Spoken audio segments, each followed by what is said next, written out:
Merci. Nous débattons aujourd'hui des orientations budgétaires 2026 dans un contexte national que ici personne ne conteste.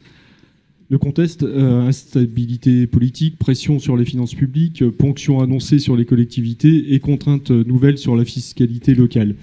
Le document le décrit avec précision et nous reconnaissons bien entendu la difficulté dans laquelle se trouve Saint-Étienne Métropole, difficulté partagée par l'ensemble des grandes intercommunalités françaises. La conception du budget 2026 sera bel et bien un jeu d'équilibristes auquel nous nous devons de répondre collectivement.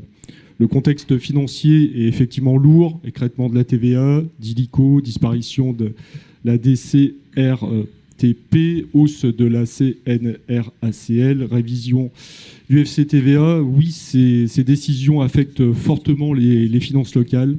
Le constat est sans appel. Pour autant, le rôle d'une métropole est de prévoir, de prioriser, de piloter.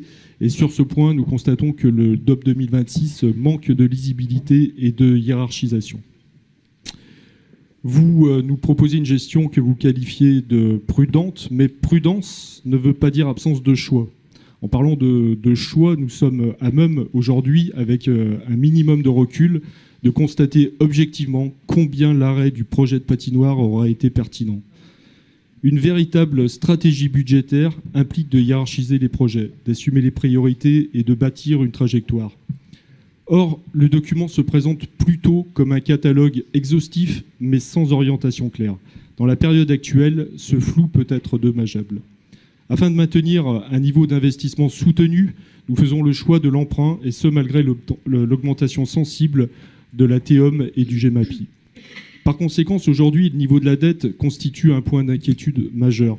Fin 2025, la dette métropolitaine atteindra près de 395 millions d'euros et le DOB ouvre la possibilité d'un recours à l'emprunt pouvant aller jusqu'à 100 millions d'euros supplémentaires en 2026.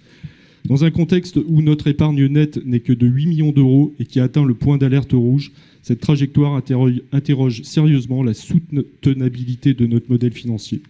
Emprunter n'est pas un problème en soi, c'est même souvent nécessaire pour financer des investissements structurants.